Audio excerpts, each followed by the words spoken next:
regulatory pressures, people complaining about the dominance of the Windows service, for example. That was an early battle, but I suspect this will come back to light now. The fact that Azure, Microsoft's cloud service, has been so heavily tied up with this latest outage, which, as I say, is down to a company called CrowdStrike. I suspect people like JD Vance will start to talk about the dominance of Microsoft in the global IT infrastructure.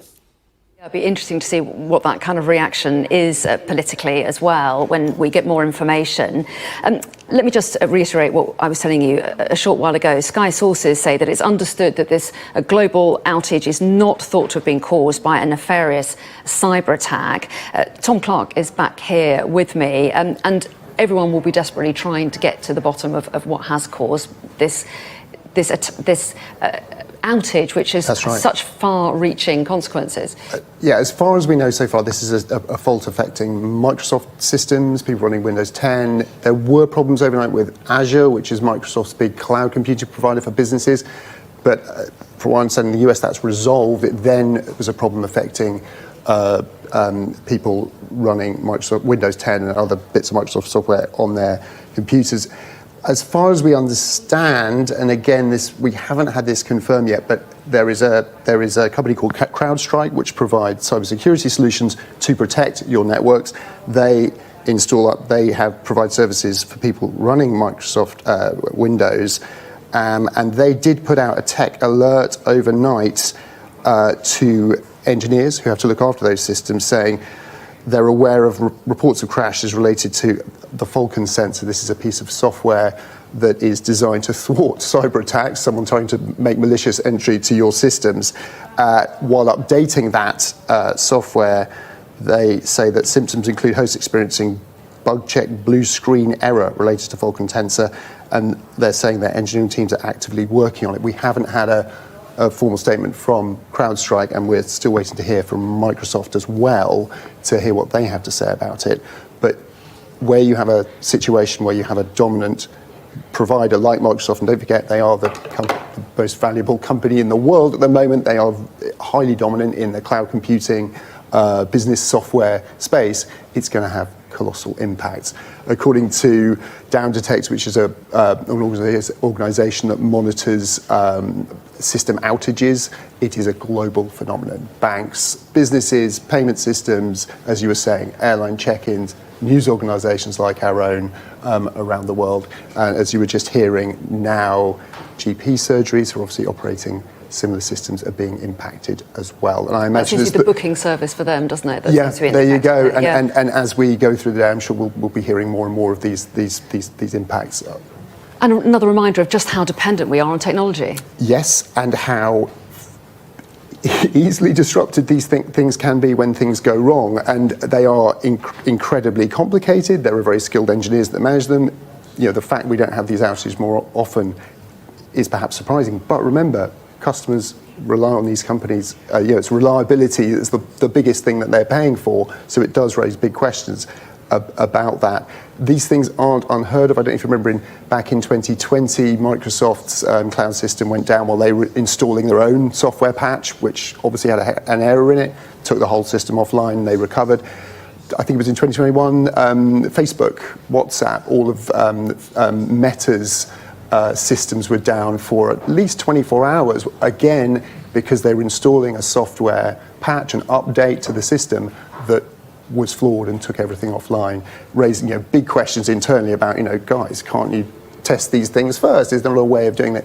But when you have these systems that are running 24/7, businesses, customers, app users rely on them to be working all the time, a bit like a 24-hour rail network, you've got to try and make those repairs and updates while they're still operating. So it is a risky business. You're trying to do the repairs, but you're also trying to communicate with customers and with other businesses that you're trading with about your problems as well, and that could be affected too. So there are going to be big questions for the engineers and the technical folks who run and update these systems as to why something as simple as, from what we understand, bear in mind we're still trying to get to the bottom of exactly what caused it, if it was indeed an update to a bit of cybersecurity software that's managed to take nearly all of Microsoft's, certainly, or parts of Microsoft's customers' systems offline globally in a very short space of time. And as things stand, we don't know how long it's going to take for them to recover. No, and what have we heard from Microsoft themselves? We haven't heard. We haven't got through to them yet. No. But we will bring you that as soon as we do. We haven't had an update from them yet. Interesting to see what they say when that Absolutely. happens. Tom, for the moment, thank you for that. And I'm just noticing a couple more airports are kind of reporting their experiences at the moment. Heathrow Airport, a spokesperson, has also talked about Microsoft experiencing this global outage, which we've been discussing. They say it's impacting select systems at Heathrow. They say flights are operational, though we are experiencing delays. They go on to say we're implementing contingency plans to minimise any impact on journeys, and passengers are advised to check with their airline for the latest flight information. And Gatwick Airport has also said that passengers may experience some delays due to this outage. They say that they're affected by what they describe as the global Microsoft issues, so passengers may experience some delays while checking in and passing through security, but they are suggesting that anyone going to Gatwick should arrive for their normal check-in time, and they do apologise for the inconvenience and are trying to resolve the problem as soon as possible. Let's bring Ian back in, who's our business presenter, of course, who's in the city for us this morning. And I guess that's the other question mark, is just how long this could go on. This is quite hard for businesses, scrambling to do work as normal, but at the same time not having any sense of when it could be fixed.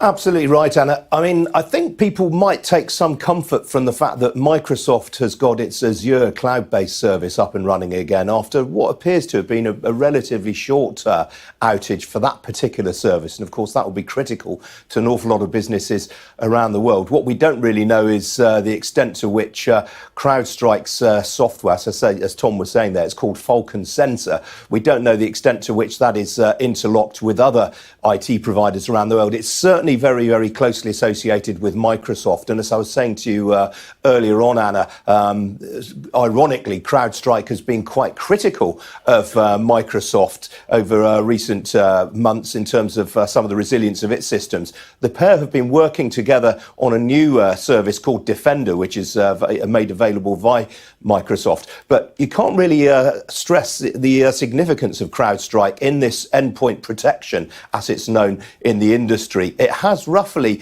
a 24% stake, market share in this particular market in terms of cyber security and resilience. It competes with the likes of McAfee, which is again a brand name that some viewers may be familiar with. McAfee's market share is only about 10%. So CrowdStrike is very much the big player in this, which is why it has such important relationships with Microsoft. Interestingly, one thing I should tell you about this business, Anna, because as we now think we can now definitively rule out that this was due to a virus. But CrowdStrike actually made its name. And again, viewers with longer memories will remember this. There was a Russian hacking operation called Fancy Bear and Cozy Bear, which caused all sorts of havoc in around sort of 2009, 2010. And actually CrowdStrike came to prominence because it identified and nullified those particular threats. Fancy Bear was thought to be a Russian state-backed hacking entity, and it was actually CrowdStrike's software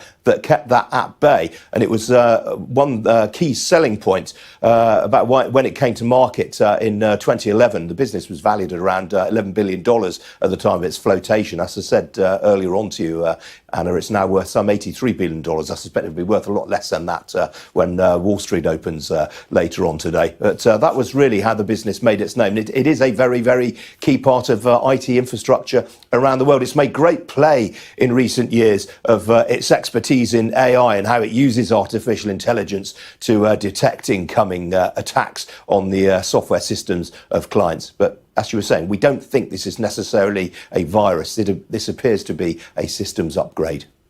OK, and just to give another travel update as well, because one of the areas that's been particularly affected has been airports, and it seems to be the kind of checking in process that seems to have been affected by this global outage. Luton Airport has now put out a statement as well. They are saying that they have been affected, or some of their airlines and operations are affected, but they say that they're continuing with manual systems. They've put a post up on X saying we're aware of the ongoing global IT issue that's impacting check-in and boarding procedures for some airlines. They say they've got additional staff on hand to support, and operations are continuing with manual systems. And they're saying they're advising passengers to check in with their airlines for any flight updates, because some airlines are suggesting getting there earlier than usual. Others say don't get there too early because they're concerned about places getting too crowded. Also, we're told that Asda and Iceland are unaffected. A spokesperson for the supermarket Asda said that it had been unaffected by the outage, and Iceland, the frozen food supermarket, also said it wasn't impacted. And it's interesting to find out who isn't affected. There were supermarkets in Australia that there were reports that they were having problems processing payments, but those two supermarkets have come forward and said that they've not been affected today. Let's bring in Tom Clark again, who's here with me. And for any viewers just joining us now, Tom, may have a few issues doing their normal business today, or may know nothing about it. Get everyone up to date with where we stand. It is interesting. So this appears to be an outage affecting parts of Microsoft's customer base. So it's not all of their customers running their software. Microsoft 365 seems to be particularly affected. We know there were problems with their Azure cloud computing system overnight, but they say those have been resolved. But we do have widespread global impacts on certain businesses running Microsoft products. Initially, obviously, when you see something of this scale, you always think about whether it was a cyber attack. It seems pretty clear now this is, and we've had statements to that effect, that is not a result of a cyber attack. This is something different as we understand it, and for statements we've seen from a cyber security company called CrowdStrike, which provides software, ironically, to protect Microsoft systems from cyber attack. There certainly was a problem with an update, a patch that they put out for a piece of software that protects servers from attack overnight, and it is being reported at the moment that that was the cause of this outage. It would have been people using that particular piece of software on their Microsoft systems. Microsoft have acknowledged in a statement that there is an impact on parts of their systems globally, but we're awaiting some more details and a statement from them about what's actually going to happen, how long this outage might continue to last for. They're describing it as degradation to the systems, that the use of them is degraded, but they're not calling it an outage. But I think for a lot of people experiencing the impacts of this, that is exactly what it is. Yeah, I should say at this point that this is completely a prop. It's not working at all. I may as well close it. Interesting, my laptop is running fine, so we'll get to the bottom of this. I'm purely on my phone at the moment. A large number of our desktop machines here are still showing blue screens, but others are working fine. So yeah, we'll try and get to the bottom of that. Absolutely. And I can, via my phone, give you a couple more updates, actually. First of all, the Liberal Democrats are urging the government to call a COBRA meeting in response to what's happened. They want one of these special emergency meetings to coordinate what they want is an urgent response to the IT outage, causing what they describe as major disruption, including to airlines, railways and GP surgeries. So that's the Liberal Democrats urging a COBRA meeting to take place. And also we've got a spokesperson for Liverpool Airport has put out a statement as well, giving an update for that airport. They're saying we are seeing an impact. It's affecting some airlines, but not all at check-in.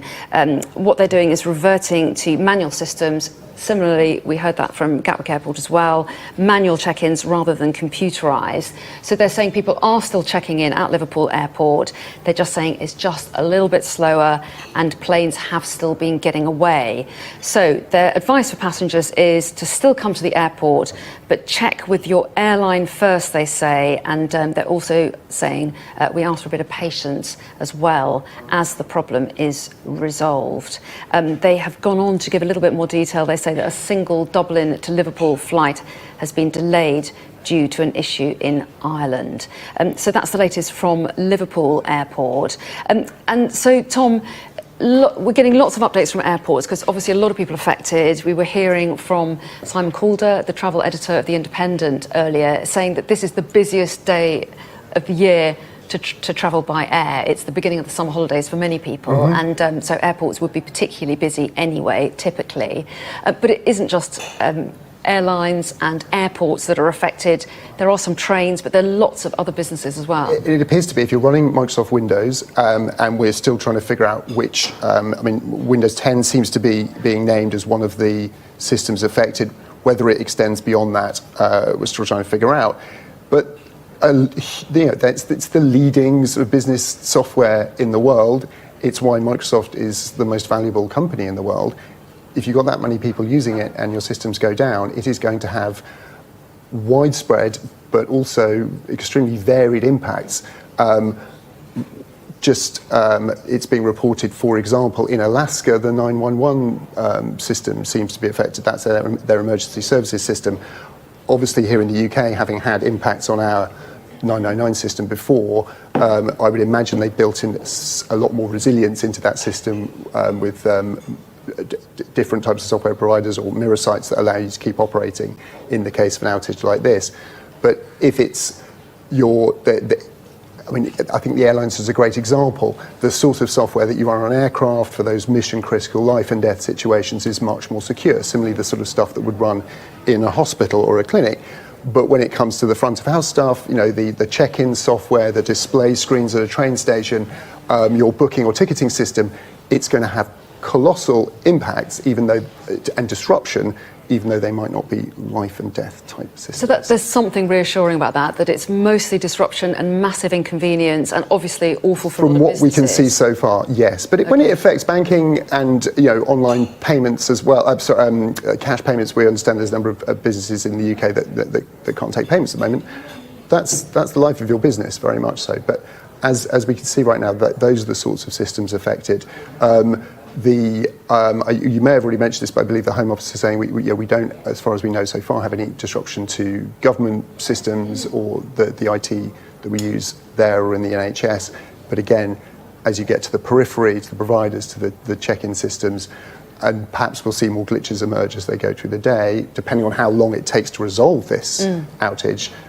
We might see some more significant impacts. That's not unreasonable to assume. And in a story like this, it's interesting to find out who's not experiencing problems as well as who is. Absolutely. And reassuring in some cases, certainly.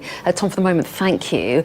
We can bring in now our correspondent in India, Neville Lazarus, to get us an update on the situation there. So, Neville, how has this global outage affected things there? Yes, Anna, it has affected here, especially the airlines industry, which we've seen passengers with long queues of passengers in front of the airport. The airlines, Indigo Airlines, AXA Air, SpiceJet, they've all taken out statements telling the passengers to expect delays in checking in their online services and to be patient. Now, the airlines have been impacted in various ways. A number of flights have been halted. There's been disruptions. They've been delayed. It's also had an effect on broadcast news organizations. Quite a few of them have been temporarily taken off air or have been disrupted. In their broadcast, newsrooms have shut down because computers weren't working properly. There's been also an effect on hospitals out here. I was speaking to an administrator of a hospital who didn't want to be named because of reasons, saying that their hospital has had an impact, particularly in lab tests. All those ICU machines in ICUs which were on the platform have been disrupted. So yes, in critical care, hospitals, lab tests, etc., all been affected out here. We still haven't heard reports on effects on the banking sector, the stock exchange, cybersecurity, all of those. But I'm sure in the course of time we will hear some sort of disruptions in those sectors as well. But it has had a cascading effect out here in India. Well, yes, and what's the reaction been from people then, Neville? Well, the reaction has been people are skeptical. In India, we have a very large number of people using the internet services. With 1.4 billion people, over 600, 700 million people using smartphones and computers and laptops. All of them are skeptical. Now there is talk of how there should be an alternate, a plan B, to try and come up with something which will secure their data. We still don't know how much data or sort of things that they were working on when this outage took place, how much of that has been affected. But people are skeptical. There is patience among people at the airport. We've seen them standing in queues, but I'm sure there will be a lot of skeptical people now doubting where their data and whether it is the most secure way of working. OK, Neville, thanks very much indeed for that update on what's happening in India, also affected by this global IT outage. And I'm just seeing that another form of transport is being impacted because anyone who was hoping to get to France via Dover for the school holidays may have to experience delays. It's thought that queues are around 40 minutes long at present, although we're told that border control is able to process traffic. That's according to the Port of Dover themselves. Let's bring Ian King back in, who's in the city. Ian, any updates for us? I mean, what I would say, Anna, looking at some of the reaction that you're seeing across news websites around the world from IT specialists, I mean, we were chatting about half an hour ago, and I was reminding viewers about the so-called Millennium Bug, Y2K bug, as was called at the time, and obviously it was a huge beanfest for the IT support services industry at the time. IT consultants made out like bandits, advising companies around the world about how to prevent themselves against this bug, and of course it didn't come to pass. And as I said, there was no counterfactual. We didn't really know whether there would have been a catastrophe because most companies invested very heavily to prevent that outcome. But there seems to be a body of opinion now among IT specialists that this is the kind of thing that we would have seen potentially around Y2K. I don't think it's an exaggeration to say that this is right now the biggest IT outage of all time. I think this is going to be a very, very big moment in history. I don't think it's an over-exaggeration. Bear in mind what I was saying to you earlier. CrowdStrike, one of the key providers of endpoint protection, as it's known in the industry, it has a 24% market share. It's very, very closely linked to Microsoft, the world's biggest IT services company, and accordingly, this is very, very widespread indeed. I don't think you can exaggerate that. I think it's this is the most serious IT outage the world has ever seen thus far. Ian, thanks very much indeed. If you're just joining us, you're watching Sky News. Let's just get you up to date with our top story here today. And a major global IT outage is hitting businesses worldwide, including here at Sky News. We're getting reports from airports around the world, from airlines around the world, from train companies, and even GP surgery saying there have been problems with people booking in for their services. Just in the last few minutes, we've heard from the Port of Dover saying there are delays there. But just to run through a list of some of this country's airports, Heathrow Airport has said, for example, its flights are operational, but they're experiencing delays. Gatwick have warned that passengers may experience delays. Luton Airport has said that they're being affected by the outage as well, affecting some of their airlines. Stansted, Manchester, Liverpool and Edinburgh Airport all putting out statements saying to expect some longer waiting times because some of their airlines are being hit by problems. So let's bring in Tom Clark, who's been monitoring the situation to get us the very latest now. And Tom, we've been talking about the possible causes of this. Where are we at with that? Because have we had any formal statements yet to definitively say what's behind this outage? Well, we know Microsoft has communicated that that people using Microsoft Windows, Microsoft 365 are experiencing disruption, that it is going to be some time before that is resolved. We're still trying to find out a little bit more detail from them as to exactly who is being affected and how long it is going to take to recover. I think that is that's the question most people want answered right now. But what is clear is just the scale and the number of various systems affected around the world, number of businesses and users of their products. Interestingly, we were talking about emergency services earlier. I think we've had an update from the fire service here in the UK saying there's been no disruption to their call system or that emergency network. And the Metropolitan Police also said as we'd like to hear in these sorts of situations, that those systems are not affected by this kind of outage. And there has been much discussion. In fact, the incoming government recognising after cyber attacks taking, quite small cyber incidents taking down large amounts of the NHS in London recently, that resilience to these sorts of occurrences, which are every day in the world of cybersecurity and network engineering, that they don't have this kind of global, widely distributed impact. But important to say that Sky sources are saying that we don't think this is as a result of a cyber attack by a bad actor. That's right. That's the suggestion. The indications at the moment seem to be that this was a software update by a cybersecurity firm that offers protection to users of Microsoft systems, a company called CrowdStrike. There was a flaw in a piece of software that they've obviously put out, or maybe not even a flaw, just maybe it was put in the wrong place from the wrong time, that has been, certainly from an update from them, they're certainly saying they've got a problem with it. They recognise that and they're working to fix it.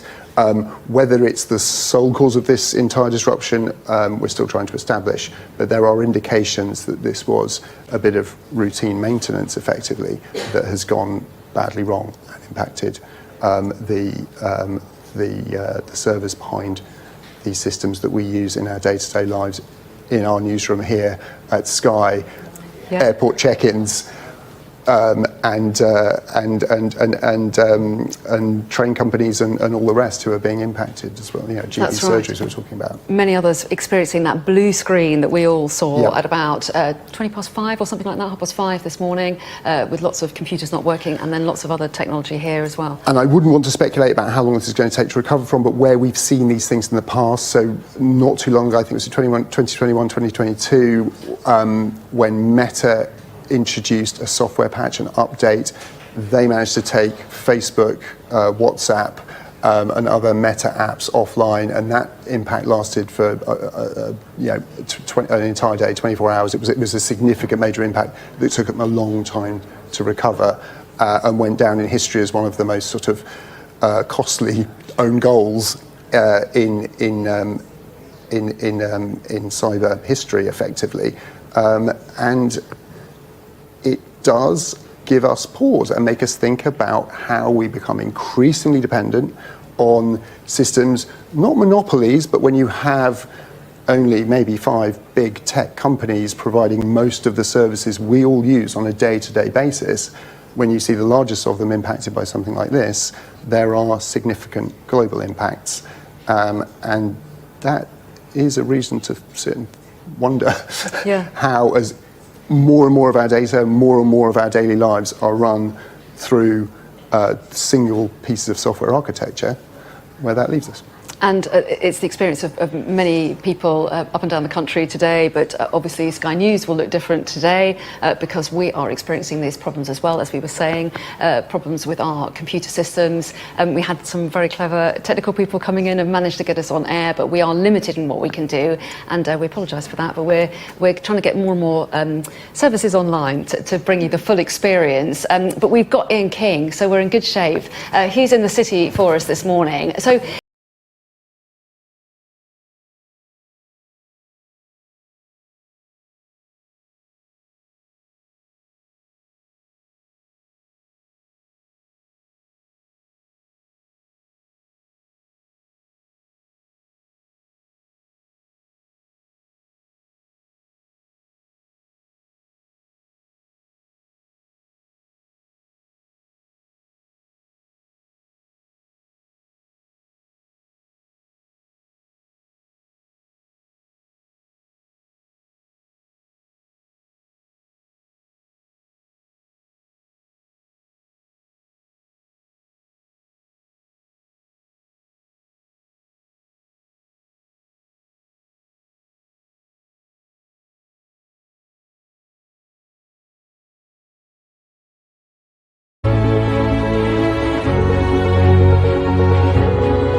Welcome back to Sky News this afternoon. A reminder of the top story. A major IT outage is causing widespread and pronounced disruption to companies and individuals all around the world. Sky News is one of those companies that has been affected, which is why our coverage is looking a little bit different at this stage. The IT outage has affected Microsoft Windows-supported devices, and in particular those that had their cybersecurity software provided by a firm called CrowdStrike. Well, in the last couple of hours, the CEO of CrowdStrike, George Kurtz, issued a statement that included the lines, quote, "This is not a security incident or cyber attack. The issue has been identified, isolated, and a fix has been deployed." Well, despite that fix supposedly being deployed, the disruption remains significant and widespread, as previously mentioned. Let's bring in Ian King, who's in the city for us. And Ian, just talk us through what the reaction has been in the marketplace and in the city of London. I guess there was quite a lot of selling initially, but it's perhaps not as pronounced as you might have expected. No, certainly not on the equity markets, Wilf. Things have been pretty sanguine, to be honest. There were issues at the Open about an hour before the regular Open.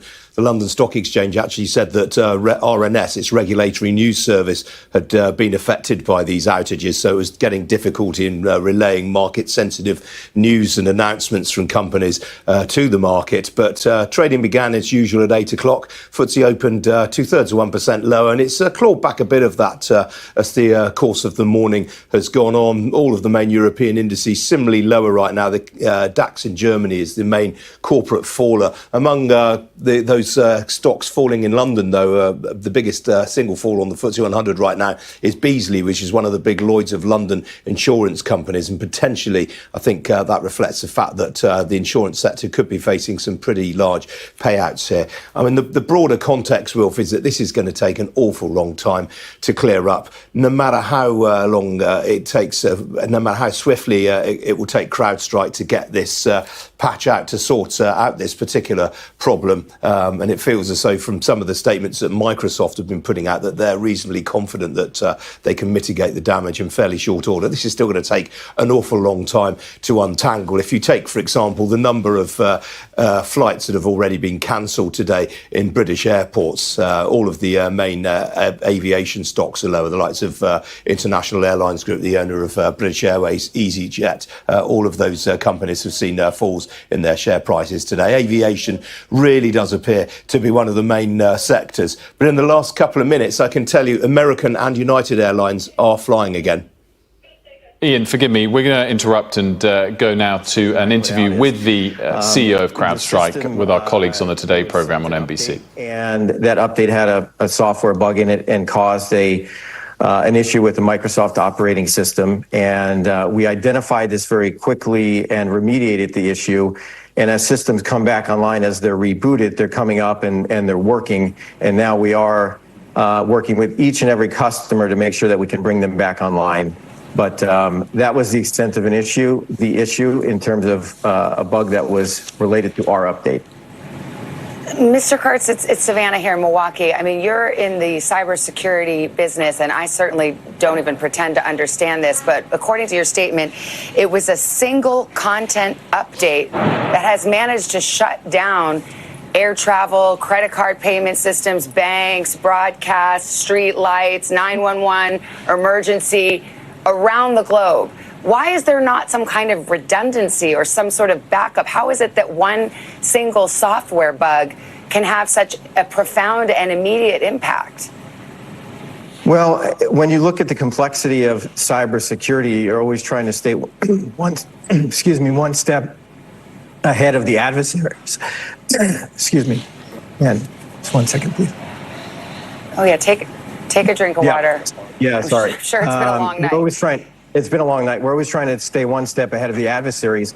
And in this particular case, our systems are always looking for the latest attacks from these adversaries that are out there. So there's content update went out, and as it does, and it's been doing for many years, obviously we've got a robust team that's looking at the safety and security and the quality of these updates, and we have to go back and see what happened here. But if there's a negative interaction with the way some of these operating systems work, in this particular case it was only the Microsoft operating system that was impacted, you'll see a reaction like this, and this is what we've seen here.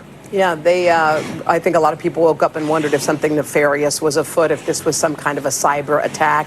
But you're saying that it was just something within your own system. So now, as we sit here, I was watching the news out of Australia. They were trying to get their television stations back on the air, their hospital software back up and running, the banks going. How long does it take to get everything back up and running? Well, yeah, first and foremost, again, just to reinforce what you said, it wasn't a cyber attack. It was related to this content update. And as you might imagine, we've been on, with our customers all night and working with them. Many of the customers are rebooting the system, and it's coming up, and it'll be operational because of, we fixed it on our end. And some of the systems that aren't recovering, we're working with them. So it could be some time for some systems that just automatically won't recover. But it is our mission, is why we're here, to make sure that every customer is fully recovered, and we're not going to relent until we get every customer back to where they were, and we continue to protect them and keep the bad guys out of their systems. Did you ever think, Mr. Kurtz, that you could experience something like this? I mean, does the breadth of this surprise you? Well, when you look at software, it is a very complex world, and there's a lot of interactions, and always staying ahead of the adversary is certainly a tall task. So these sort of things, obviously, you try to understand and mitigate them.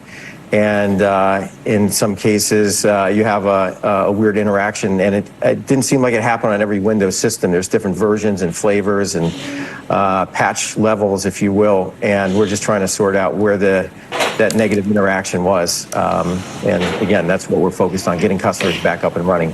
CrowdStrike CEO George Kurtz, we appreciate you coming on the air so quickly after this happened and explaining your company's point of view. We really appreciate it. Thank you so much. Thank you very much. Thank you. All right. Well, that was our colleagues at NBC's Today Show, Savannah Guthrie and Hoda Kotb, interviewing George Kurtz, the CEO of CrowdStrike, who did confirm that it wasn't a cyber attack that caused the issue. It was just something internally, in terms of being pressed on the breadth of how this happened, seemingly so simply, with just an internal glitch, as it were. His response was to say that they're always looking for the potential attacks from adversaries and therefore sending out regular updates to try and prevent those. And they'll have to go back and look to see exactly what happened with certain Microsoft Windows operating systems when there was a clash between this update they sent out. He said that they fixed the issue on their end, and it's now a case for their customers to reboot systems. And he said it was their mission to get every customer back up and running to where they were before. In terms of explaining why this has happened and been so widespread, he said software has lots of interactions. These are sorts of things that you can try to mitigate, but his answer did seem to imply that these things can happen. Tom Cheshire's back here with me. Ian King is also with us still. Ian, I don't know what your reaction is to that, but if I was in the PR business advising him, I don't think either he put the viewer to rest to think that this couldn't possibly ever happen again, nor that he was particularly apologetic and taking full responsibility for it.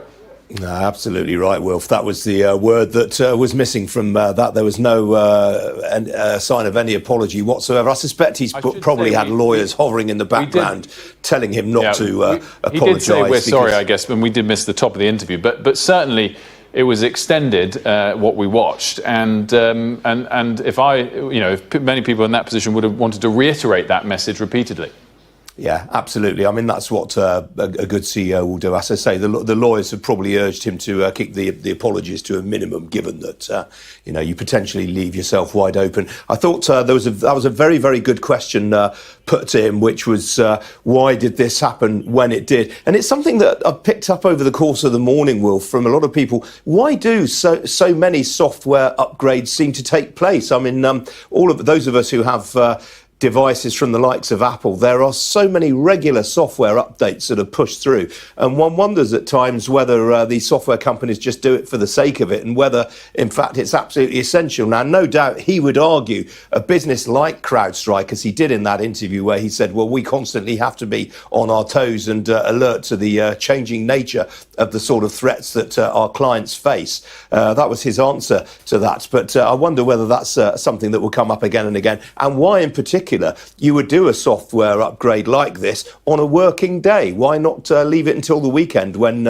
systems are going to be used less? So again, I think there are questions there. It was interesting also that he specifically talked about Microsoft, and as we've been reporting, there was no mention of, he was clear in his tweet earlier that this doesn't affect Mac or Linux users. It's only a Microsoft issue. And CrowdStrike have been very, very critical of Microsoft in recent months. And there's obviously a bit of needle between those two companies, even though they are close business partners. Ian, great stuff. Thanks as always. And Tom, as I mentioned, is here as well. Tom, it's interesting. In the part of the interview we saw, you felt there was a gist of saying, well, we have to stay ahead of the adversaries, those that want to cause harm, as if to excuse, an error internally that causes probably more harm than any of us would imagine is likely, at least, let alone maybe not plausible, from external bad actors. Yeah, there's one line in that interview from the CEO of CrowdStrike where he said, we continue to protect our customers and keep the bad guys out of their system. I think they'd rather keep the good guys out of the system based on what's happened. The other issue with that, I mean, again, this is a tiny update, and his tone, a lot of that was mistakes happen, as you're saying, and that doesn't really wash. Like, this shouldn't happen. This is probably the biggest outage in history. To say that, well, hey, this stuff happens. It was tiny. It was a small update, 41 kilobytes, a bit of code, absolutely minuscule. For it to have this cascading effect is extraordinary, both in terms of it going out in the first place, this interaction with systems, even if it is complicated, for that to have that effect is just extraordinary. And he also said, well, we're working to make sure every customer is fully recovered. Every customer is, we're talking millions of people across the world. This is a huge, huge thing. This isn't just going back one by one, and he's also saying it won't recover automatically. So again, they have to go and do this manually. This is going to keep cascading down, really. We're also seeing all sorts of issues, but people are just going to have to fix it, like we've been doing here at Sky, computer by computer. They've been doing that without CrowdStrike's help to start with, even if the CEO said they identified it promptly. It's engineers who've been having to go, actually, we're going to take that bit of code you sent to us to keep us safe. We're taking that out now so we can get back up to speed. Perhaps it's a small saving grace for a cyber security company that they weren't in fact hacked, but nonetheless not a greatly reassuring interview from the CEO of CrowdStrike. In terms of the repercussions of all of this and how it's affected people, of course, travel has been one of the main areas that have seen pronounced consequences. And Simon Calder, a travel expert, able to join us on this. Simon, in terms of the scale of, particularly, I can see you're outside a tube station, but particularly at airports, have we seen a level of disruption to this extent for recent years or not? We have, and let me take you back, Wilfred, to August bank holiday last year. Really the end of the last peak summer season. Today is the beginning of the peak summer season. And you might recall that we had an IT failure at NATS, the air traffic control system, and their backup system promptly fell over as well. That resulted in hundreds of flight cancellations, tens of thousands of people being stranded in various parts of the world. And would you believe, on the busiest day we have seen since 2019, everybody in the aviation industry, as well, of course, as about 1 million passengers planning to fly in and out of UK airports today, we're just hoping for the best. And very first thing we saw these messages, Ryanair, biggest budget airline in Europe, coming out and saying, yep, you can't check in online. You're going to have to do it manually at the airport. We won't charge you money for that. But of course, that slows everything down. They then said, get to the airport 3 hours ahead or more. The airports, meanwhile, having their own problems. And of course, this, as we've been hearing, affects everything from online check-in to bag drops to internal airport systems to aircraft departure procedures. Everybody is kind of having to go back to analog basics. Everything's taking a long time. And I've just got the latest cancellation numbers in for flights. We're seeing 1,400 flights so far worldwide cancelled. That's obviously extremely annoying. That's going to affect roughly, I reckon, about 1 million people. But on top of that, we've got in the UK specifically, we're now over 100 cancellations of departures and arrivals. Now, that needs to be seen in the context of the 3,000 or so departures we were expecting. So most people are getting where they need to be. The trouble is, they're getting there late. 2 hour, if you get to your destination, you're only 2 hours late. Well, count that as a success. And besides the cancellations we've seen at, for instance, Heathrow on British Airways, Gatwick on EasyJet, Wizz Air from Luton, we undoubtedly will see as the day goes on, as those delays build up, we will find planes, pilots, cabin crew out of position, unable to complete their rosters for the day because they've simply run out of time. And if that happens, unfortunately, passengers are going to find they get to the airport, they've checked in, they've waited around, and the flight is cancelled. Now, I can tell you what your rights are when that happens. The airline has to get you an alternative flight, any airline at all, but they also have to find you a hotel. Both of those are going to be easier said than done. Simon, thanks so much for joining us. Very much appreciated. Simon Calder there with the latest on the scale of the transport disruption that we're seeing. We're going to have much more on this unfolding global news story after this short break here on Sky News.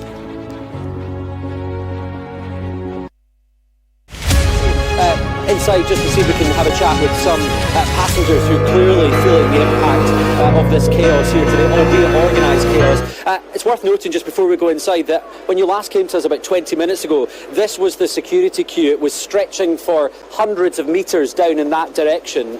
Well, clearly it's a very different story now. They are processing people, they're getting things back up and running. But we step inside the terminal building, it's starting to get a bit more busy. It's starting to feel like people have questions about whether their flights will indeed be taking off. Right down in the far direction is the Ryanair desk, and I can tell you that earlier on today Ryanair was communicating that their electronic ticketing system was down and they were having to issue manual tickets. So you can imagine the chaos that was causing upstairs with the electronic ticketing system and the processing of that. Let's have a chat with some passengers here. Hi there, you're on Sky News at the moment. What's the situation in terms of your flight? You're standing here in the terminal building. Yeah, we were supposed to go to Germany, Cologne, and our flight was 1:15, but we've just been told that it's been cancelled. And what does that mean then for the kind of knock-on impact of your wider journey? Well, apart from losing financially, hotel bookings, the time aspect, it's just a real hassle. Talk to me, if you don't mind me asking, how much potentially could you be out of pocket as a result of this? Maybe £2,000. It's my birthday today, actually, so we're going there. Thank you. Oh, thank you. We're going there for my birthday. £2,000, and that in the cost of living crisis, you wanted to get a special treat. That must be a real impact. Yes, it is. So we are busy trying to see how we can go with other flights. And have you scrapped the idea of going away altogether now because of all this, or what are you thinking? Well, I don't want to think about that just now. Just go home and try to sleep. Go home and sleep. Well, good luck and happy birthday. Enjoy the rest of your day. Let's see if we can have a chat with a few other folks. Let's go over here and see what people are thinking. Good afternoon. Sorry, you're on Sky News. Do you have a view at all about the situation here at the airport? We'll come round here. Well, I know obviously it's busy with everything that's happened this morning, but we've just arrived quite recently, so we're just waiting on our flight coming up. So hopefully we'll be okay. And where are you due to be head to? We're heading to Berlin. Berlin. And what has the airline and the airport been saying to you? Well, since I've got here, the screens have been updated pretty well. I've not actually spoken to anyone, but everything seems fine, so we're just waiting. It's lunchtime. Our top story, individuals and companies around the world have faced major disruption from what is, if not the biggest, close to the biggest IT outage of all time. It comes from Windows devices that have a partnership with the cybersecurity firm CrowdStrike. And we've heard recently from the CEO of CrowdStrike, who did confirm it was not from a cyber attack, that they had identified the issue and rolled out a fix, albeit the disruption is certainly still being felt wide and far. Let's bring in now Conor Gillis, who's at Edinburgh Airport for us today. And Conor, just before the break, we were talking with Simon Calder about the scale of the disruption that air travellers have been experiencing. What's it like there in Edinburgh? Well, Wilfred, this is the human face of this IT glitch that's caused chaos around the world. We're here at Edinburgh Airport, where officials are saying it's their most chaotic day since the pandemic, the most severe impact felt by passengers. We arrived a couple of hours ago. At that stage, the queue for security seemed to be moving at pace. People seem to be moving through in an orderly fashion. But officials here have confirmed that in terms of the flight arrivals and flight departures, they are operating now on a one-in, one-out basis. So if an aircraft is destined for Edinburgh, it will land as planned. However,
bigger companies will have teams who can do that. Smaller companies may have other people that will have to do that for them.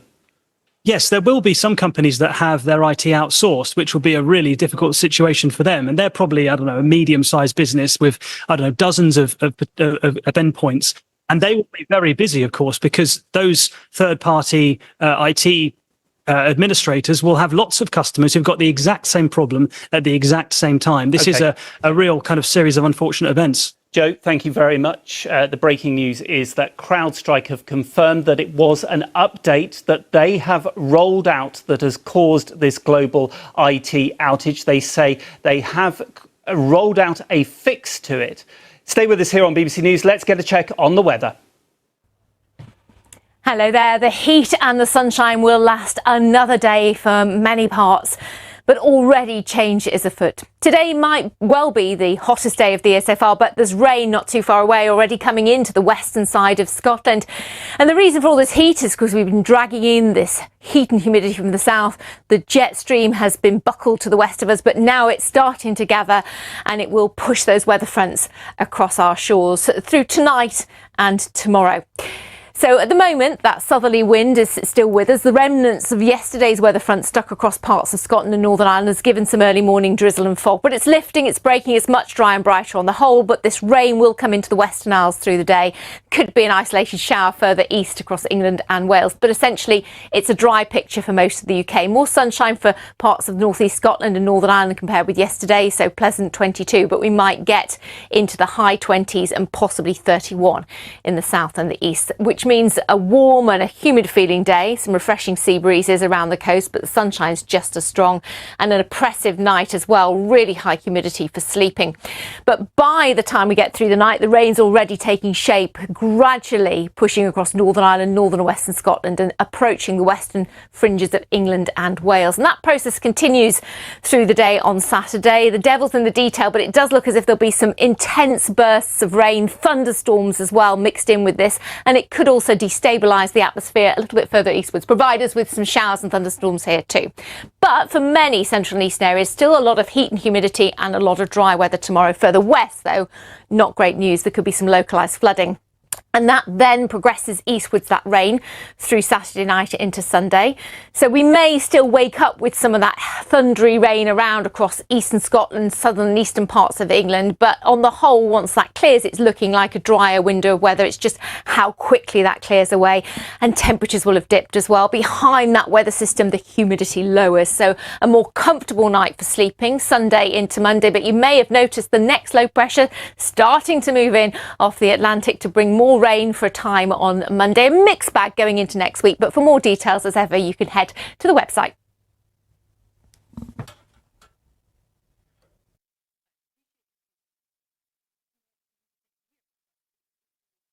The future is already here. Lights, camera, action. Ready, set. All about AI changing our jobs. Where do you see this technology moving in the future? A flipping burger robot. From gadgets to gaming. The virtual reality landscape has changed quite a bit. May the best driver win. It won't be me. Sustainability to AI. By using giant nets and AI robots to deal with plastic pollution. This is where the technology is being tested. Fake. Yay! I'm enjoying it. Yeah, this is good. The latest developments from the world of tech. I could come up with a date predicting when you would die. Pat your head, rub your stomach. This is actually a floating solar farm, and it's a pretty impressive sight. I think it's quite cool. Wow! That went right through me! Click, watch on BBC iPlayer.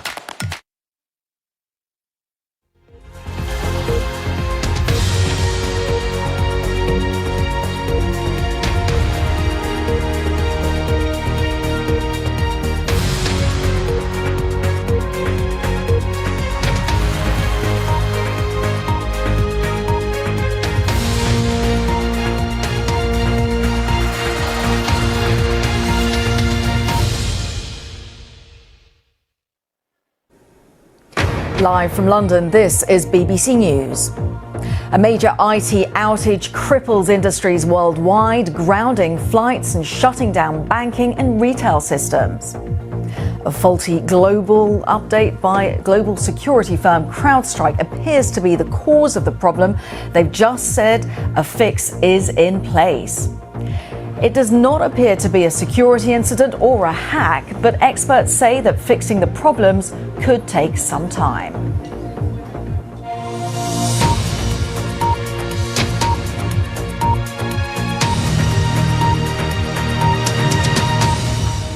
Hello, welcome to BBC News. I'm Kasia Madeira, and we continue with the breaking news of a major problem with computer systems that have caused a severe global IT outage, disrupting business and government services. Planes have been grounded, train services delayed, TV channels have gone off the air, banks, supermarket chains and mobile phone operations have also been hit. Well, Microsoft says it is investigating the issue, which appears to be linked to the global cybersecurity firm CrowdStrike. Now, Microsoft says that it is taking what it's calling mitigating actions. The full scale of this problem still isn't clear, but we have had a statement from CrowdStrike, and we can cross over to my colleague, news correspondent Sam Harrison, who joins us from the newsroom with that statement from CrowdStrike. So just bring us up to date, Sam, with exactly what they've just said within the past few moments. Good morning. Well, yes, this is a truly global cyber breakdown, and the effects are being felt across the world. In the last few moments, we've heard from the company CrowdStrike. It seems that a cyber security update is behind this problem. They said that they're actively working with customers who have been impacted by this. This is not a security incident or a cyber attack, and that the issue has been identified, isolated, and a fix has been deployed. But for lots of people across the world today, this is causing absolute carnage. The travel sector in particular has seen chaos today. Over in America, a number of major airlines have had to not run flights, also in countries like India and Japan. Here in the UK, airports like Gatwick, like Luton and Edinburgh have all said that they're having to do things differently this morning because of this cyber breakdown. And it's been causing a lot of trouble on the rails here in the UK as well. I've got a list in front of me of the train companies who have been affected by this. Avanti West Coast, Great Western Railway, Hull Trains, Northern, Southern, Thameslink, Transport for Wales and TransPennine Express, all saying that they've been affected by this and are telling customers that there could be delays today. It's also been felt in the health sector as well. Hospitals and GP surgeries this morning telling us that doctors are having to carry out previously electronic work manually instead. So this gives you a sense of the truly pan-industry effect that this is having, and it's being felt across the globe. Certainly is, Sam. Thank you very much for that. So yes, as Sam was saying, this is a major IT outage hitting industries across the world. Airlines, shops, healthcare systems all affected. GP surgeries in England experiencing issues, and all over the world we're seeing this. We have got correspondents at various airports. We've got people at hospitals. We've got correspondents all over the world as well, just bringing us up to date with the situation, because this is, of course, a global IT outage. The statement from CrowdStrike, just to remind everybody, as Sam was just saying, CrowdStrike is actively working with customers impacted by a defect found in a single content update for Windows hosts. And just to stress, Macs and Linux hosts are not impacted. This is not a security incident or a cyber attack. The issue has been identified, isolated, a fix has been deployed. So CrowdStrike now working on this, what has been a global IT issue. We can talk to Jude McCrory. Jude is the CEO of the Cyber and Fraud Centre in Scotland. And you're currently actually waiting at Palma Airport in Spain to return to Edinburgh. So let's talk to you on two fronts, Jude. What information are you getting in terms of the flights there? Everything seems to be going smoothly. There was big queues when we arrived, and then when we got to go to check in our bags, the poor ladies at Ryanair and Palma Airport were checking everything in manually. So basically we asked then as well, will the flight go? And it didn't say that it was going to be delayed on any of the apps or anything, but it did say the apps, some of the stuff was down on some of the apps as well. She said as long as she can get everything processed manually, then the flight should take off on time. But there were huge queues, and it was all different flights, people coming down telling you where to go for different flights. We're waiting to board now, so but there's people queuing, but that's just a normal thing at an airport. People like to queue, so I don't know. So people like to queue. I'm looking behind you, and it looks like really empty, actually, quite freakily empty. But just in terms of then with I've got a quiet spot. Yeah. We've just been interviewing. we really appreciate. Well, look, Jude, we really appreciate that, and we wish you the best of luck with the journey. But look, you're the CEO of a cyber and fraud centre, normally based in Scotland. Of course, we've caught you in this moment when you're trying to get away. But just CrowdStrike, talk to us about what it is, for those lay people that potentially don't have a clue about what this is. Can you help us understand what CrowdStrike does?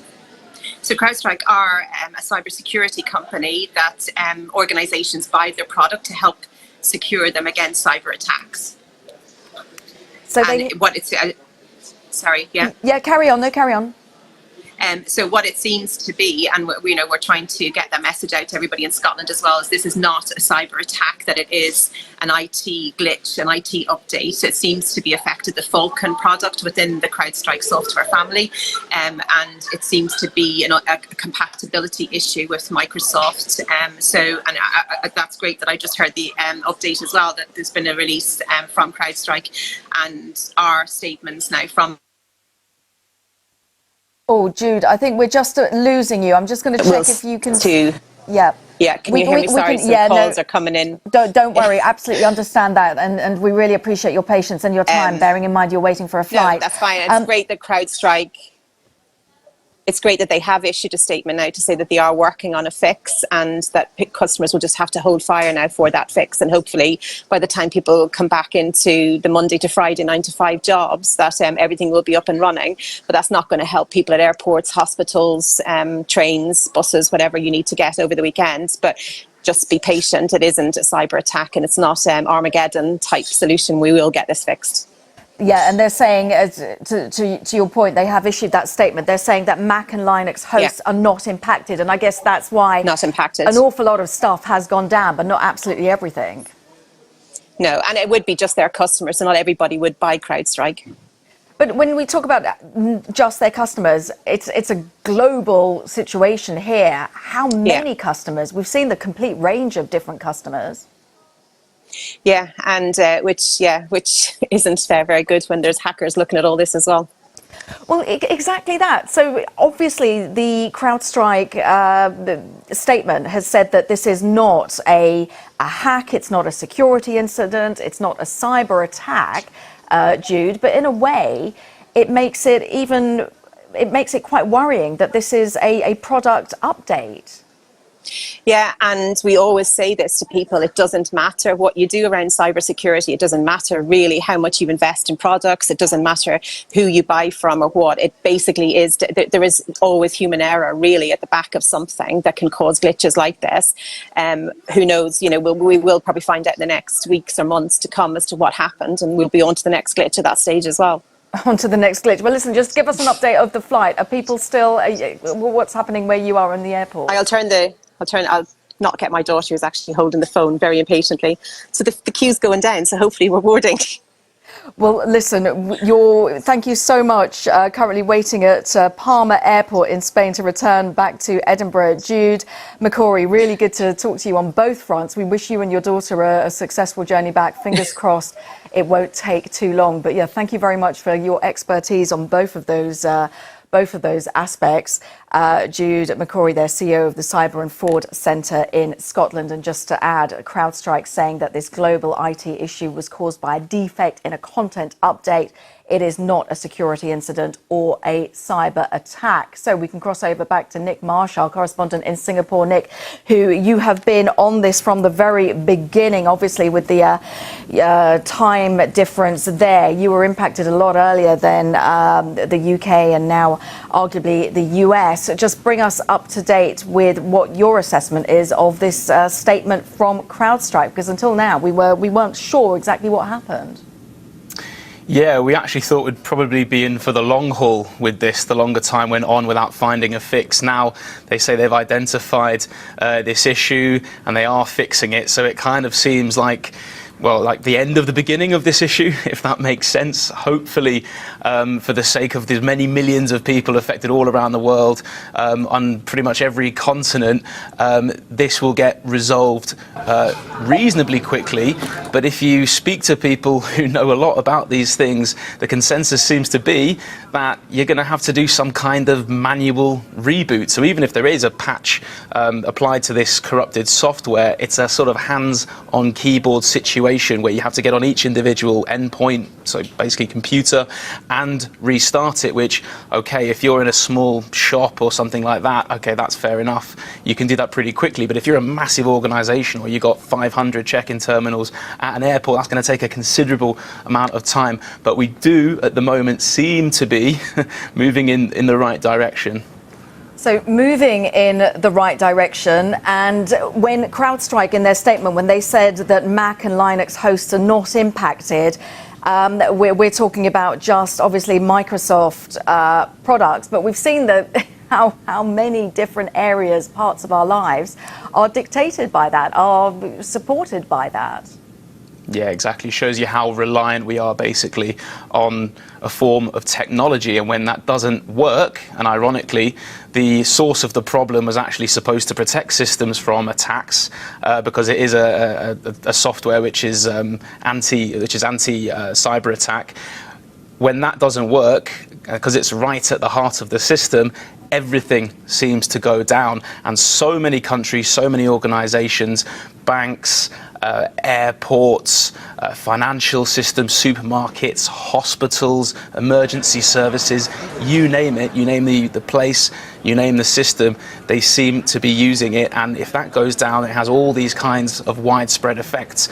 When the news started to come through a few hours earlier, just here in the newsroom, it was actually all from Australia initially. You know, it was 7-Elevens in Sydney Airport, Melbourne Airport. So we thought, okay, well, this is a localized issue in Australia, and Australian companies were coming out with statements.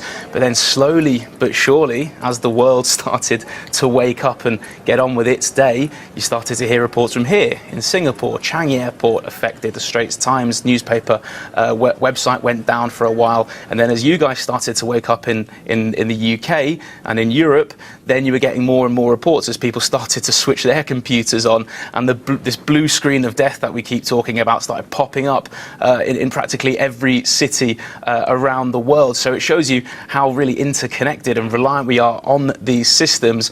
But like you say, hopefully a fix now is being deployed, and we're just going to have to wait and see how long it's going to take to sort of wade through all this disruption that we've already seen in the matter of a few hours. And when you talk about disruption, my goodness, Nick, we've got UK Transport Secretary has just issued a statement, Lou Hay, saying that we are aware of IT failures impacting several transport operators and terminals today. We're working at pace with industry and across government on the issue. There are no known security issues at present, kind of referring back to what CrowdStrike, their statement, that this isn't a security breach, but it just shows the amount of impact across so many different sectors. Just while we've got you in Singapore, Nick, so what was the transport situation like there where you are? I guess you've been tied to your desk, obviously, but around you, what have people been saying?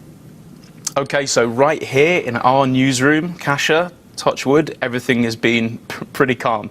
Nothing has gone down so far, so I've been able to talk to you and give you updates. Outside of our bureau, in our building, one of my colleagues saw an electronic advertising board which had gone completely blue, and he said people were taking pictures of it. You know, obviously the news had been spreading. In our newsroom, everything fine so far, but there are some organisations that have been affected. Like I said, Straits Times website have been affected. Changi Airport, you know, one of the biggest airports in Asia, in the world, actually has had some disruption. I think it kind of depends on the airline and on the terminal you go to. So the budget terminals, which require you to check in once you arrive, or some of the airlines require you to check in on the electronic check-in desks, they obviously saw some pretty big disruption, and I've seen images and videos from there where the queues have been getting bigger and bigger, staff actually writing flight numbers on whiteboards. But if you're in a terminal where you can check in online, and most people do check in online electronically beforehand, it seems pretty smooth. And Singapore Airlines, the biggest airline here, have said that there's been no disruption to any of their flights. There's been some disruption to their booking hotlines and things like that. And the latest that I saw when I was checking on this is that 80% of flights were undisrupted, which compared to some airports that we've seen around the world, I mean, we were just looking at Delhi just a short while ago.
Immediate, but yeah, if you can avoid checking in that luggage, then do, but obviously we know that's not always possible. So what exactly has gone wrong? My colleague Nikki Schiller spoke to the tech expert Dan Sodergen.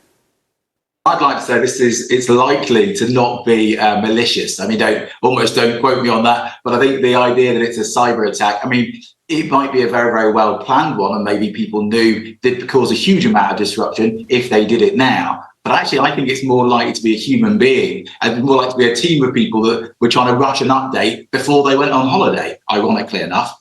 And therefore this software update that has gone out, as you say, it's likely, but maybe not 100% to be CrowdStrike, will have affected it had an issue, we say, with the Azure thing behind the scene, which of course is Microsoft's cloud platform. And because Microsoft's such a huge company with such a global monopoly, it means it touches pretty much everything. And I think that's most probably one of the bigger things is we've got to start looking at, is that idea of a centralized, I mean, don't get me wrong, this is not Microsoft bashing, it's just the idea alone that you can have one company and one point of failure that can affect so much. Luckily for us all, of course, it's not completely Microsoft, and therefore there is competition in the market, and therefore there are other providers that so the whole place, the whole world isn't crippled. But if you're working from home, and a lot more of us do in the future of work, and we're working globally and we're working online more and more, this kind of thing happening will be costing billions of dollars. And I suppose the question for us all is who fits the bill? Because who puts the bill? Because when you see this BSOD, this blue screen of death, is that an act of God? And I don't think it is it? It's an act of it's an act of software going under or going down. But who do you claim? Can you claim it on the insurance? They're the big questions for tomorrow. Yeah, absolutely. You mentioned that Microsoft blue screen of death. If it is an update that has got a rogue file in and has hit the computer and we've got the blue screen there, how do you go about fixing it when it is in that sort of loop of blue screen of death, can't do anything? Well, again, I'm not into the kind of cybersecurity or the tech update side. I'm afraid you'd have to talk to Microsoft. And of course, ironically, you most probably can't, right? So one of the things you've got to start doing is maybe using non-Microsoft things to find the fix. But the reality is, just like it was with myself when Teams had a problem last week, the reality is that this is down to Microsoft and the company. Now, my guess is that all they're going to do is they're going to stop that update. They're going to roll it back to a previous update that CrowdStrike or other people may have done and roll the whole system back. And it may sound like an oversimplification, which it most probably is, but it literally is going to be turning it all off and on again and then hoping it resets the whole global system. It might just be as simple as that. However, I wouldn't want, there are thousands of people and millions of hours that are going to be going into making sure that this is a solution that comes to you really quickly. So I would say right now, be patient, turn your machine off, come back to it again. There is very or nothing you can do, except, as other people are finding, maybe use a different type of computer, use a different type of operating system. And this is what much bigger organisations are realising now, that perhaps not everything should rely on just one player. But it'll be interesting to see what the share price for Microsoft does. But of course, the stock exchange is down at the moment as well, so we couldn't find out anyway. It does, again, show you just how reliant we are now in every part of our everyday life on computers. Yeah, I don't think that that's a bad thing. And I don't think we should be throwing the baby out with the bathwater. And I don't think we should be going back to putting things on whiteboards and using pens and paper to fill out things. Don't get me wrong. We have to, when the electricity is out, you have to use a candle or a torch. I understand that. But let's not be bashing the idea of progress in computers. Think about all the hours where there aren't problems. And of course, they are much higher. It might be 99.99% of the time we have a great time with computers and they add a huge amount to all our lives. It's just this moment in this day. And we hope it's not a whole day. And I have a gut feeling, because there's some very clever brains behind the scenes, that it won't be a whole day. But isn't it amazing that just in a couple of hours, this can happen? And I love the fact the resilience of people around the globe. I love the power of the human spirit, that we don't rely on computers too much. And human beings have come together and collaborated and done some pretty sensible stuff to keep the world going. So that was tech expert Dan Sodergren speaking to my colleague Nikki Schiller, and Dan certainly calling it right there by saying he didn't think that this was a malicious act, and that's exactly what we're hearing now. This was basically something that happened because of an update, and that's certainly what CrowdStrike has been saying. They blame the issue on an update for Windows. The problem's been identified, it's been isolated, a fix has been deployed. It wasn't malicious, it wasn't a cyber attack. So that's just the update. But we heard there from that guest that the prices of shares dropping. CrowdStrike shares are now down by more than 20% in unofficial trading in the United States. That's equivalent to around $16 billion worth of loss in value. So the repercussions, not just the repercussions in terms of people having so much disrupted and serious things. There are hospitals that have been affected, and we'll get onto that in just a moment, but also travel, and we'll be talking to Simon Calder in just a moment about that. But banking, people can't use their credit cards, can't get money out. So at the moment, this global outage has had huge repercussions. And we are hearing also that governments are coming together as well. I know that the UK Cabinet Minister, Pat McFadden, was saying that he's in close contact with teams coordinating a response through COBRA. That's a committee which handles matters of national emergency. Pat McFadden adding that ministers are working with their sectors and industries on this issue. We also heard from the Prime Minister of Australia, who said that the national coordination mechanism has been activated and is meeting now. Of course, Australia, one of those which was the first to experience this, given the time differences. So a global impact, but we believe that CrowdStrike has now got some form of solution in place. How long it will take for that to become visible is the million-dollar question, isn't it? Well, let's cross over to Germany. My colleague Damien McGuinness joins us from Berlin. So, Damien, travel disrupted there as everywhere else. Absolutely. So I'm here at Berlin Airport. When I look at the departures board, I would say probably a good third of the flights are cancelled. A lot of the others disrupted, delayed.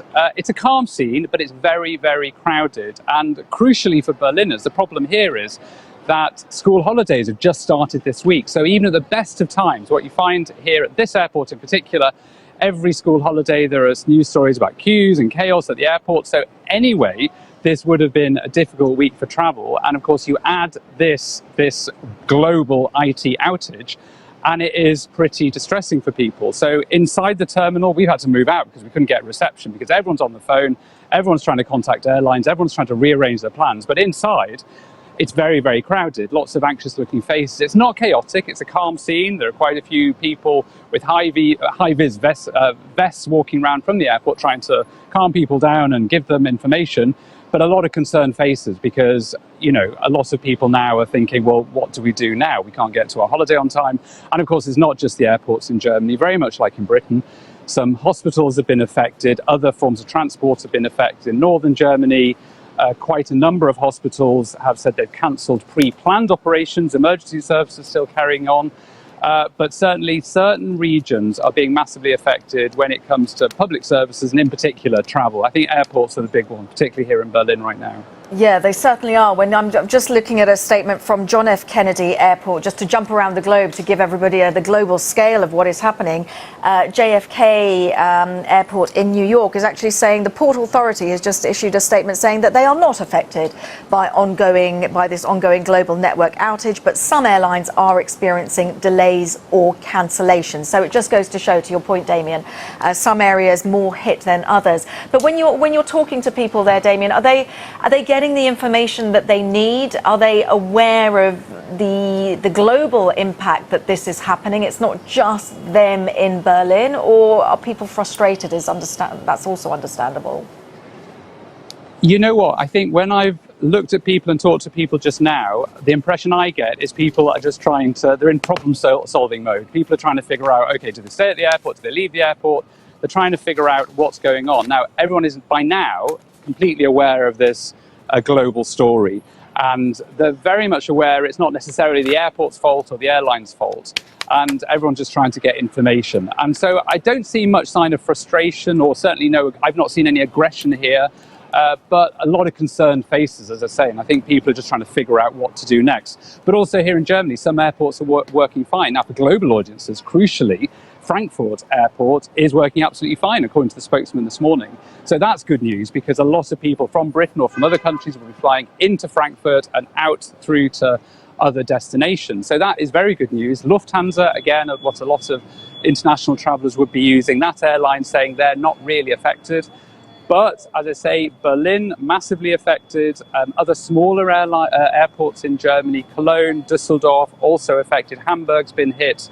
So it really does depend who is using what software. That's what it seems like. So I think what we're seeing now is an awareness of the problem, so that is helping people resolve it, and a sense of people just trying to deal with it, really. But as I say, no real signs of aggression or any kind of real upset here, or certainly no chaos, just quite a lot of crowds trying to figure out what to do next. Yeah, that's problem solving, isn't it? You go into that mode when travel plans don't go as had been hoped. Damien McGuinness in Berlin, thank you so much. Talking about problem solving, there is one company that is definitely trying to solve this problem, and that is CrowdStrike. They say that they have identified, isolated the problem, and a fix has been deployed. And they say we refer customers to the support portal for the latest updates, and will continue to provide complete and continuous updates on our website. So a fix has been deployed. Let's see how long it takes for that fix to then reverberate through all of the different systems that have been impacted. But we were talking there about travel in Berlin. I'm very pleased to say that we've got the absolute travel experts, the travel guru, Simon Calder, joins us now. You know it's not good if you're on set. You know it's not good if you're on set. This is let's start with, we heard Damien McGuinness there talking about people being, quite calm, quite patient. They understand that this is a global thing, but they will want to know, what are their rights? They certainly will. And just to put this into context, it's the busiest day for 5 years for flights from the UK. Yeah, we haven't seen anything like this since COVID. We were expecting there to be problems actually with air traffic control, particularly in southeastern Europe. But of course, we haven't even got there yet. Actually, the airlines are doing all right out of the key airports. That's Heathrow, of course, the busiest in the UK, Gatwick, Manchester and Stansted, as well as Edinburgh. Yes, they are being slow. Yes, Ryanair is saying get there 3 hours early. And if you can't check in online, we'll this time only check you in at the airport for free. I am now seeing cancellations, unfortunately, starting to build up, and that's the big worry. I mean, if you get to your destination, I'm just looking at the Gatwick departures here, for example, many people will arrive 2 hours late, which is unfortunate, but you should get there. Unfortunately, what we will see is later on during the day, a lot of these delays building up, maybe caught up with problems at other airports abroad, and we've already seen a couple of cancellations, one on EasyJet, one on British Airways to Berlin, another couple to Zurich, quite a lot to and from Amsterdam. If the planes, if the pilots and the cabin crew are out of position, they might well run out of hours before they can operate the final flights tonight. But unless you hear otherwise from your airline, assume it's going to go ahead. And if you are one of the, well, just looking at the numbers here, thousands, unfortunately, of people whose flights have been cancelled today, then your rights are very clear. You are entitled to be flown to your destination as soon as possible on any airline that's available. So, for example, we've got a Virgin Atlantic cancellation to New York. They would have to find you a seat either on one of their flights or on a British Airways or Delta, American or whatever to New York. Furthermore, if you do have to stay overnight, the airline has to provide hotels and meals for you. You're not going to get any cash compensation because this is clearly out of their hands. But I'm afraid on the really big first Great Getaway weekend, we're having similar problems to, do you remember the August bank holiday last year? Everybody trying to come back, and the NATS air traffic control computer failed, as did the backup system, and we saw days of chaos. I'm really hoping it isn't going to be this bad this time. Yeah, because of course you've got to think about it. It is the beginning of the summer holidays in this area in this part of the world. Of course, Scotland has broke up much earlier. But just in terms, interesting that you say that Ryanair will check you in for free. Good to know that. Good to know. Just a little update on one of our colleagues, Joshua Nevitt, reporting from Luton Airport, is saying that after the delay to his 8 o'clock takeoff and 8 o'clock local time, it is now midday local time here, he's pleased to say that check-ins are now open for the Wizz Air flight to Vilnius from Luton. Yep. So there's an update. So well done, Wizz Air. Why we heard from JFK a little bit earlier, and they were saying that a few delays, but they haven't been as impacted. Really idiotic question. Why are some airports more impacted? Very good question. It all depends the extent to which your systems, which will cover everything from online check-in before you get to the airport to sorting out your baggage to the flight dispatch procedures, those will be stored somewhere in the cloud, probably, because that's the most efficient way to do it. And therefore, you are in a position of, if you are reliant on those for your airport systems, then clearly JFK, the key American airline, isn't. That's very good news. But if you are one of the airlines that's affected, and I'm looking here at cancellations, for instance, on Eurowings, which is the budget version of Lufthansa, they've cancelled flights from Stuttgart to Heathrow, then you are going to be badly affected. I'm afraid I am looking at Luton Airport cancellations here. We've already seen the Wizz Air to Athens and to hang on, where's it gone? To Warsaw. Those have been cancelled. Really important flights at the start of the summer holidays, and we could sadly see some later, because of course all the airlines are working at full stretch. There's very, very little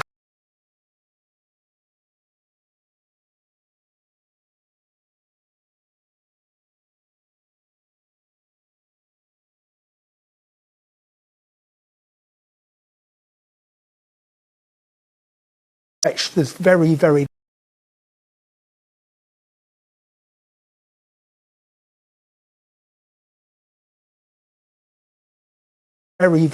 little slack in the system. Oh, so frustrating for all those travellers. Joshua Nevitt saying that his name was ticked off a list, paper and pens in the age of AI. Incredible, isn't it? Well, and it would take a lot of people back to the olden days when you had people sticking little labels on your boarding pass. And of course we thought, well, we left all that behind. I've just got my phone, that will be everything I need. And it's not just the airlines. You might not be able to get to the airport easily because, of course, it's affecting trains. And indeed, the biggest train operator in the UK, Govia Thameslink, is warning that its internal systems, the ones which tell the drivers where they need to be, for example, aren't working well, and that could lead to short notice cancellations. They say that, of course, the line that connects Luton Airport with Central London and with Gatwick Airport. Simon, I'm old enough to remember those little sticky tabs. No. I really am. Yes, I am. Thank you so much for talking us through it. Always, it's difficult travel situation when you are invited on, but thank you for just giving us our updates and our rights as well as travellers. So we were hearing there lots of different places. Slowly, some places beginning to recalibrate, but of course, as Simon was saying, those delays, the repercussions, well, there's pilots in the wrong places, having done all their different hours. Let's cross over to Tokyo. Shaima Khalil, I hope, is joining us live now. So Shaima, you are ahead of us time-wise, so hopefully things kind of, you can give us the lay of the land. Is the situation resolving itself? What's happening there in Japan? Well, I am in the heart of Tokyo. I am in Shibuya, and this is, of course, an area famous for its screens and its neon lights. And as you can see around me, thankfully, we don't have those blue screens. The neon lights, the big screens of Shibuya, this area that is famous for them, are still in full force. It is a very hot and humid night, but I'm seeing travelers and tourists all around me. There has been an impact to this IT outage, but it's been concentrated in certain places. So we've been hearing from Narita Airport, for example. We've been on the phone to them, and the budget airline Jetstar Japan has been experiencing disruptions. It's had to cancel dozens of its domestic flights. You were talking there about the summer holiday. Families here are also getting ready for the summer holidays because schools are out. So we've been hearing a lot of families in Narita Airport making those domestic flights in different parts to Japan using Jetstar Japan having to wait, having to be delayed, the company itself, they're checking in people manually again. All of the things that happen normally with your apps or on your phones, or where you take your luggage to do it automatically, all of that has halted. We're also hearing that Japan Airline as well is experiencing a glitch in its online reservation system. So again, anything where you're making a booking, or you're changing your booking, or if you're using your flight cards, for example, your frequent flight cards, that has been on hold. Another thing, of course, Japan is famous for its train punctuality. The train line JR West in Osaka has been affected, not the trains themselves, but the big screens and anything online that tells people when all the apps that tell you when your train is taking off, where it's taking off. So there's been a little bit of confusion in the station itself and delays as well. One big tourist attraction has also been affected, Universal Studios Japan. And again, this is the height of the tourism season here. We've heard from Universal Studios Japan in Osaka saying that all the registers, all the cashiers, anything where the shops or the restaurants, people have been unable to pay. Also, some of the air conditioning systems have been affected, and it's really hot here, so they've been handing out water manually for people to keep cool. So here in the heart of Tokyo, it feels and looks, fortunately, business as usual, but there are certain areas around the country, especially when it comes to Jetstar Japan and Narita Airport, they have been affected. Yeah, absolutely. Thank you so much for just giving us the scope and the scale of the impact there in Japan. Our thanks to Shaima Khalil in Tokyo.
Tonight at 10, after a mass global outage of IT, the boss of the firm responsible admits it could take some time to fix. Passengers worldwide bore the brunt as airlines ground to a halt. The cause, not a cyber attack, but a software bug from a firm called CrowdStrike. We're here to make sure that every customer is fully recovered, and we're not going to relent until we get every customer back to where they were. I'm at CrowdStrike headquarters, where there are tough questions for the company behind the world's biggest IT meltdown. With healthcare, banking and payment systems all affected, we'll be looking at the mayhem caused, also on the programme. The UN's top court says Israel's occupation of the Palestinian territories, the West Bank, Gaza and East Jerusalem, is illegal. In Russia, a sentence of 16 years for the US journalist Evan Gershkovich on spying charges. The trial is dubbed a sham by his employer. And a fond farewell from hundreds of runners at the funeral of Joss Naylor, the King of the Fells. On BBC London, more on how the IT outage has affected the capital. And we're at the London hospital where corridor care has become the new normal.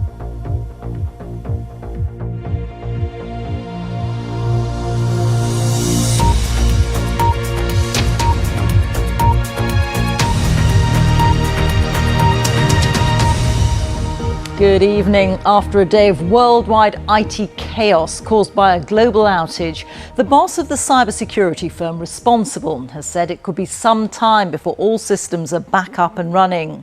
Thousands of flights have been cancelled. Banking and healthcare has been affected, including the NHS, and some TV channels have been taken off air. Millions of people have been affected.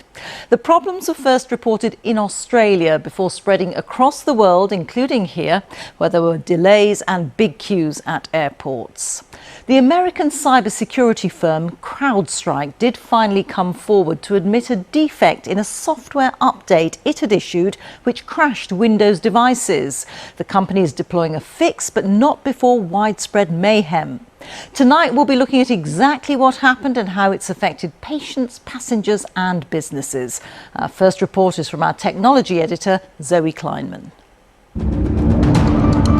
The world woke up this morning to global chaos. Massive tech outages are impacting airlines, businesses, offices. Thousands of flights grounded globally, long queues, frustrated passengers. There was nothing on the boards, there was no ground staff. In the UK, doctors' surgeries forced to let down patients. You're going to have to cancel your appointment. Businesses unable to serve customers. We'll try to receive a credit card payment and just would not accept it. Credit card and debit card. And TV programmes abruptly taken off air. The cause? At CrowdStrike, we monitor trillions of cyber events. A single update from this US antivirus company. You may have never heard of the cybersecurity firm CrowdStrike before, but it has nearly 24,000 customers around the world, many of them huge organisations like airlines and banks. We stop a lot of bad things from happening. We're deeply sorry for the impact that we've caused to customers, to travelers, to anyone affected by this, including our companies. So we know what the issue is. We're resolving and have resolved the issue now. It's recovering systems that are out there. So what went wrong? First of all, to be clear, this was not a hack or cyber attack. You don't need to change your passwords. A faulty update meant millions of Microsoft users saw this screen pop up. If you know it, it'll make you shiver. The blue screen of death. It pops up when there's a critical error affecting the operation of your PC, in this case accompanied by an unending loop of trying and failing to restart and launch properly. It only affected machines running Microsoft, but there are a lot of them. And what's the fix? Well, it's not straightforward. Every single machine affected needs a manual reboot in safe mode, which is not as simple as turning it off and on again. Microsoft says some people have had to do it 15 times, so it could take a while. Spare a thought for IT departments. There will be someone in CrowdStrike who will be in a lot of trouble right now for not getting this right, and there will be a lot of people working this weekend in businesses all over the world to try and fix this problem and to patch it up. But at the same time, you know, this is the price we pay for being so reliant on digital infrastructure. From travel chaos to grocery shop payment problems, there'll now be tough questions about the damage done by one faulty update. How did it slip through Microsoft's safety nets? The cybersecurity world still advises that it's a good idea to keep on top of software updates, although perhaps today is not the day to bang that particular drum. Zoe Kleinman, BBC News. As we heard, the firm behind the outage, CrowdStrike, has held up its hands but admitted that it'll take time for things to get back to normal. Our correspondent Emma Vardy is outside their headquarters in Austin, Texas. And as Zoe said, not many people will have heard of this company, Emma, but it's accidentally created such chaos. Well, CrowdStrike, based here in Austin, has gained a strong reputation in a relatively short space of time for providing very strong top IT security solutions. So it's relied upon by lots of different companies. It operates in more than 100 countries around the world, and as well as IT security, it also gets called in to investigate hacks, and it does some of the detective work about who the hackers are behind major cyber attacks. So the chief executive today has said he's deeply sorry for what happened, but as to why a routine software update caused so many problems, the answer to that isn't exactly clear. Some experts have speculated that perhaps it was a lack of testing which led to some weaknesses slipping through. But clearly CrowdStrike is now going to face some credibility problems. Its stock price has fallen, and there are going to be questions over what repercussions software firms like this should face when flaws cause major disruption. Thank you very much. Emma Vardy reporting there. The outage has wreaked havoc on people's travel plans, with thousands of flights cancelled around the world.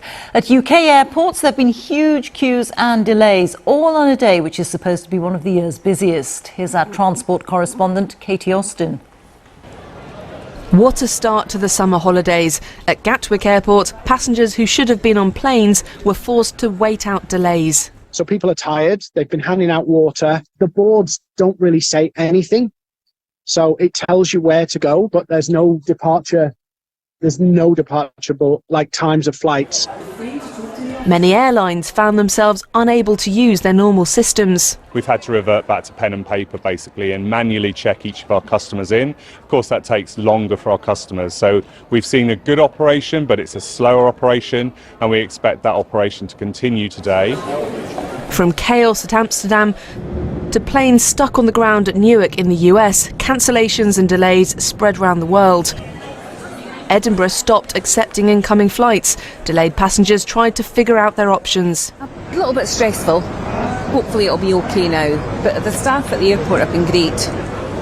Here at Heathrow Airport Terminal 3, for a time this morning, passengers were turning up to be told they couldn't drop off their bags and they just had to go away and wait for more information. On Britain's railway, most services have been running, but there's been some disruption and problems with passenger information systems. People whose flights have been cancelled should be offered rebooking or a refund, but probably not compensation, as it'll count as extraordinary circumstances. Back at Gatwick, that was the reaction to a system reboot after nearly a 7-hour wait to check in for a North Atlantic flight. As the afternoon went on, aviation began to recover, but the knock-on impact of disruption on what was set to be the busiest day for UK flights since before the pandemic will take time to sort out. Katie Austin, BBC News. And just a reminder, you can get all the latest on the travel turmoil online, and that's at bbc.co.uk/news. Well, for the NHS, it's GP practices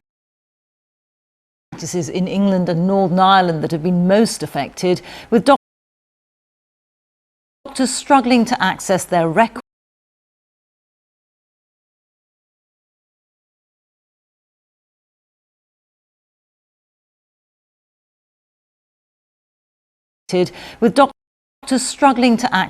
records and online bookings. Pharmacy services have also been hit.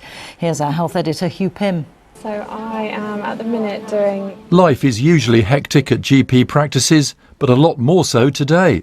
Most in England had no access to electronic patient records, frustrating for doctors and patients. This has significant impact because actually the bulk of our workload, we need access to people's blood results and people's notes, and so there's a lot that we can't do. All we can really do is minor injuries and minor illness. At some health centres, only the sickest patients were being seen, with other appointments cancelled. Yeah, I tried to get an appointment today at the doctor's for 8:30. I was told, unfortunately, due to the systems being down, there was no appointments available, and to go to see the chemist. I can't get my sick note updated, and unfortunately, I was about to be sanctioned by the Social Security Office. Only written prescriptions are available, with pharmacists warning patients the electronic system has failed. Anybody who's coming in for their prescriptions, we have to tell them to go away, go back to the surgery, and then get the old-fashioned FB10s, which is the old green prescriptions, and then get that signed off by the doctor. Really nice to meet you. Ministers are monitoring developments across the health system. There's a genuine glitch that's affected systems right across the world and is having a particular impact on GP practices and pharmacy. We're working with colleagues across government to get things back up and working as quickly as possible. Hospitals say urgent and emergency care has not been affected, and if people have got appointments booked, they should come in as normal. But no one's denying that there has been an impact on some routine day-to-day activities at NHS trusts. Unfortunately, due to the global IT issues, we're going to need to cancel your appointments. While surgeries are postponing some patients and resorting to paper records, NHS England says phone systems are working and there are measures to manage the disruption. But while services in Northern Ireland and England are still affected, GPs can only hope the problems are resolved quickly. Hugh Pym, BBC News. Let's have a final word with our technology editor, Zoe Kleinman. And Zoe, all this just goes to show how dependent we are on IT and how vulnerable we are. I think it really highlights the fragility of our digital lives. You know, we're encouraged now to increasingly be cashless. We're encouraged to go online, to get advice, to buy things, to make appointments. And this tech infrastructure that backs all of that up is essentially run by a handful of very large companies. And what we're seeing now is that if something goes wrong, the impact is really vast and really wide-ranging. And even once a fix comes into place, it still takes time, doesn't it, to get everything back together. There are some calls for people saying, actually, we shouldn't be so reliant on a few big companies for everything, while other people are saying, well, actually, if we have lots of smaller companies doing this stuff, then are we leaving ourselves more open to vulnerabilities, to weaknesses, to attacks? So it is a real dilemma, I think, but nobody has seen anything of this size. You know, I've been covering outages now for a long time, and normally they're over before they start. So to see something like this have such a huge global impact, I think is really going to make people sit up and think. It certainly made people get cash out of the bank today, put pen to paper, and do sort of some old-fashioned things, I suppose, that we haven't done for quite a while because we haven't had a choice. No, indeed. Thank you very much. Zoe Kleinman there, our technology editor. And Christian Fraser will have more on the tech outage on Newsnight on BBC Two shortly. Hello Rita, on Newsnight tonight we have one of the foremost computer experts in Britain who says today's Windows outage is a warning of what is to come. And we look ahead to a pivotal weekend in the United States. Joe Biden on the brink with more Democrats turning against him. We'll look at who might replace him on the Democratic ticket. Newsnight, 10:30, BBC Two, BBC News and iPlayer. Thank you, Christian. In Russia, a court has found the US journalist Evan Gershkovich guilty of spying and sentenced him to 16 years in prison. The 32-year-old has been in detention since March last year, but his employer, the Wall Street Journal, says the case is disgraceful and a sham. From Yekaterinburg, our Russia editor Steve Rosenberg reports. The trial was behind closed doors.